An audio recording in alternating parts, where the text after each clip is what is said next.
Ever wonder why so many innovators struggled in school? It's a strange pattern, isn't it? Steve Jobs, the visionary behind Apple, was a notorious troublemaker who found formal education stifling. Richard Branson, the billionaire founder of Virgin Group, dropped out at 16, his dyslexia making the rigid classroom environment a nightmare. These aren't just anecdotes, they're data points in a larger, more unsettling picture.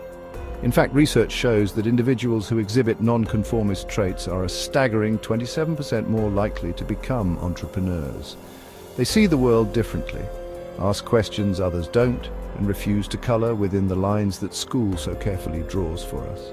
We often hear that the education system is broken, that it's failing our brightest and most creative minds. We lament its inability to adapt, its outdated methods, and its one-size-fits-all approach. We see these struggles and think, what a waste of potential, but what if that's the wrong way to look at it? What if we approach this problem not as engineers trying to fix a faulty machine, but as political theorists examining a system of power? What if we put on our Machiavellian glasses for a moment? From that perspective, a chilling new hypothesis emerges. Maybe the system isn't failing at all. Maybe it's working exactly as it was designed to. Maybe the goal was never to foster a legion of innovators and critical thinkers who would challenge the status quo. Perhaps the true unstated purpose of traditional schooling is to create a compliant, manageable, and predictable populace. If that's the case, then the system isn't broken. It's a stunning, terrifying success. Let's explore that. So let's start with that central paradox. The people who often change the world are the very same people who the world of school tries to change. We've already mentioned Jobs and Branson, but the list is long and distinguished. Thomas Edison was famously called addled by his teachers. Albert Einstein's rebellious nature and disdain for rote learning are legendary.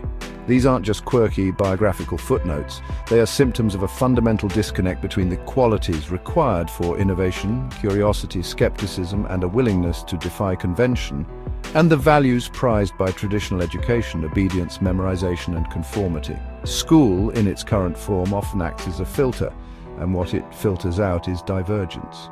The research I mentioned earlier, that nonconformists are 27% more likely to become entrepreneurs, isn't just a fun fact. It's an indictment.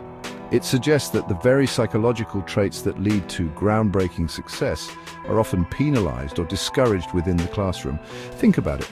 The student who constantly questions the teacher's authority, who gets bored with the preset curriculum and goes off on intellectual tangents, who would rather build something in their garage than complete a worksheet, that student is labeled a problem.